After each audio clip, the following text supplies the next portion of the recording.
Flight x ৭০৭ London থেকে সিঙ্গাপুরের দীর্ঘ বিমান যাত্রা। বিমানটি রাতের আকাশে ভাসছিল, আর এর ভিতরে যাত্রী ও ক্রুরা শান্তভাবে তাদের কাজ করছিল। এটি ছিল একটি নিয়মিত ফ্লাইট, কোনো বিশেষ ঘটনা ছাড়াই। তবুও এই যাত্রায় কিছু অস্বাভাবিক ঘটনার জন্য এটি আজও মানুষের মনে গেঁথে রয়েছে। আজ আমরা সেই রাতের ভয়ঙ্কর কাহিনী জানব। বিমানটি লন্ডন থেকে উড্ডয়ন করার কয়েক ঘন্টা পরের কথা। যাত্রীরা প্রায় সবাই ঘুমিয়ে পড়েছিল, আর কেবিন ক্রুরা সামান্য বিশ্রাম নিচ্ছিল। ঠিক তখনই কেবিনের এক কোণে একটি আলো হঠাৎ করে ঝলসে উঠল। একজন কেবিন ক্রু, লুসি নামের এক তরুণী, সেটি প্রথম লক্ষ্য করে। সে ভাবল হয়তো কোনো বৈদ্যুতিক সমস্যা হচ্ছে। কিন্তু যখন সে আলোটি খুঁজতে গেল, তখন তা হঠাৎ করে নিভে গেল।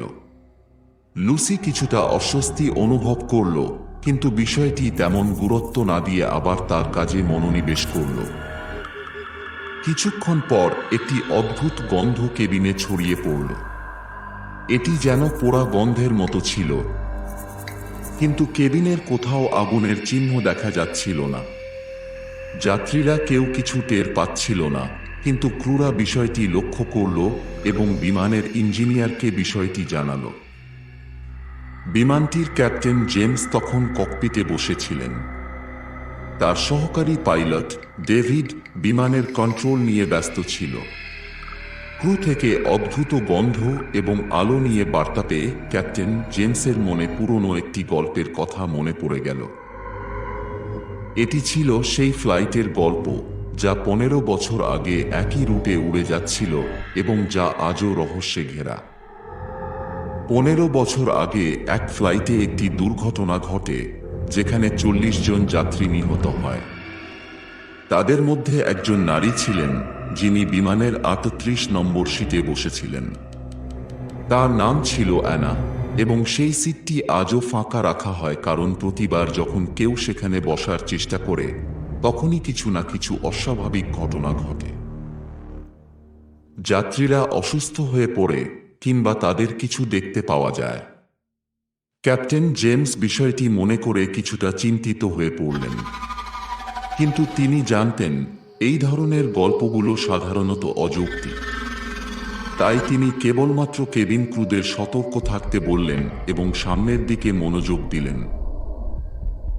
রাতের গভীরে, যখন প্রায় সবাই ঘুমিয়ে পড়েছিল, লুসি হঠাৎ খেয়াল করল যে বিমানের পিছনের দিকে একটি যাত্রী দাঁড়িয়ে আছে। তিনি লম্বা, সাদা পোশাক পরিহিত একজন নারী। লুসি প্রথমে ভেবেছিল হয়তো কেউ ওয়াশরুমে যাওয়ার জন্য উঠেছে। কিন্তু নারীর মুখটি ছিল ফ্যাকাশে, চোখগুলো শূন্যতায় ভরা, এবং তার চুলগুলো বাতাসে ভেসে উঠছিল, যদিও বিমানের ভিতরে কোনো বাতাস ছিল না। লুসি কিছুটা ভয় পেল, কিন্তু সাহস করে নারীর দিকে এগিয়ে গেল। ম্যাম, আপনি কিছু চাইছেন?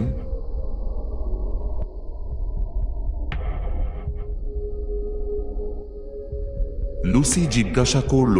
নারীটি কোনো উত্তর দিল না, কেবল তার চোখ দিয়ে সোজা লুসির দিকে তাকিয়ে রইল।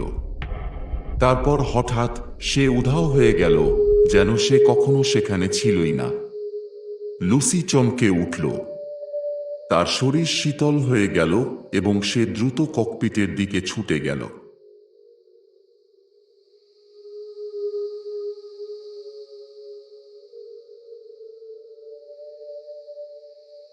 ক্যাপ্টেন জেমসকে ঘটনাটি জানালে তিনি প্রথমে তা তেমন গুরুত্ব দিলেন না।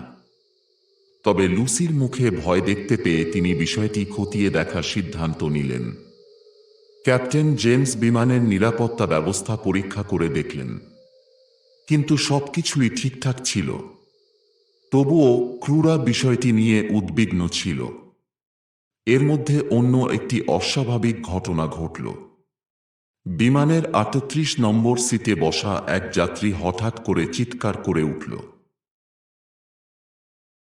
তার চিৎকার এতটাই তীব্র ছিল যে পুরো কেবিন জেগে উঠল। যাত্রীটি দাবি করল সে দেখেছে একজন নারী তার পাশে বসে আছে, যার চোখগুলো রক্তাক্ত এবং মুখটি বিকৃত হয়ে আছে। সে তার দিকে এক দৃষ্টিতে তাকিয়েছিল এবং কিছু বলতে চাইছিল। অন্যান্য যাত্রীরা তাকে শান্ত করার চেষ্টা করল, কিন্তু সে এতটাই ভীত ছিল যে তাকে সেখান থেকে সরিয়ে অন্য সিটে নিয়ে যাওয়া হলো। একের পর এক অদ্ভুত ঘটনা ঘটতে থাকায় ক্যাপ্টেন জেমস সিদ্ধান্ত নিলেন যে ফ্লাইটটি জরুরিভাবে কাছের একটি এয়ারপোর্টে ল্যান্ড করানো হবে। ক্রুরা যাত্রীদের আশ্বস্ত করার চেষ্টা করল, কিন্তু সকলের মনেই এক অজানা ভয়ের ছায়া ঘনীভূত হচ্ছিল। ফ্লাইটটি যখন জরুরি ল্যান্ডিংয়ের জন্য প্রস্তুতি নিচ্ছিল, তখন হঠাৎ করে বিমানের বিদ্যুৎ ব্যবস্থা ব্যর্থ হয়ে গেল। ককপিট থেকে কন্ট্রোল হারিয়ে গেল এবং বিমানটি নিয়ন্ত্রণহীনভাবে নিচের দিকে নামতে শুরু করল। সেই মুহূর্তে ক্যাপ্টেন জেমস দেখলেন যে সেই সাদা পোশাকের নারী ককপিটের বাইরে দাঁড়িয়ে আছে এবং তার চোখ দিয়ে এক ধরনের তীব্র রাগ প্রকাশ পাচ্ছিল। ক্যাপ্টেনের মনে হঠাৎ করেই সেই পুরনো দুর্ঘটনার কথা মনে পড়ে গেল। তিনি বুঝতে পারলেন এটি কেবল একটি যান্ত্রিক সমস্যা নয়, বরং এটি সেই অতৃপ্ত আত্মার প্রতিশোধের আক্রোশ। ক্যাপ্টেন জেমস নিজের সব শক্তি দিয়ে বিমানের নিয়ন্ত্রণ পুনরুদ্ধার করার চেষ্টা করলেন। তিনি জানতেন এটাই হয়তো তার শেষ সুযোগ। অবশেষে বিমানের বিদ্যুৎ ব্যবস্থা আবার চালু হল এবং ক্যাপ্টেন জেমস বিমানটিকে স্থিতিশীল করতে সক্ষম হলেন। বিমানটি একটি পরিত্যক্ত রানওয়েতে জরুরি ল্যান্ডিং করল। সমস্ত যাত্রী নিরাপদে ছিল, কিন্তু সকলেই ছিলেন স্তম্ভিত। ল্যান্ড করার পর কেবিন ক্রুরা দেখল যে বিমানের 38 নম্বর সিটটি আবার ফাঁকা, কিন্তু সেখানে একটি ঠান্ডা বাতাস বইছিল। ক্যাপ্টেন জেমস এবং তার সহকর্মীরা বুঝতে পারলেন হয়তো সেই অতৃপ্ত আত্মা এবার মুক্তি পেয়েছে। তাদের কাছে এটি ছিল একটি অবিশ্বাস্য অভিজ্ঞতা যা তারা কখনো ভুলতে পারবে না। এই ঘটনার পর ফ্লাইট X-707 এর যাত্রী এবং ক্রুদের জন্য এটি ছিল একটি বিশাল ধাক্কা। তারা সবাই জানত তারা একটি ভৌতিক অভিজ্ঞতার সম্মুখীন হয়েছিল যা কোনো যুক্তি দিয়ে ব্যাখ্যা করা সম্ভব নয়।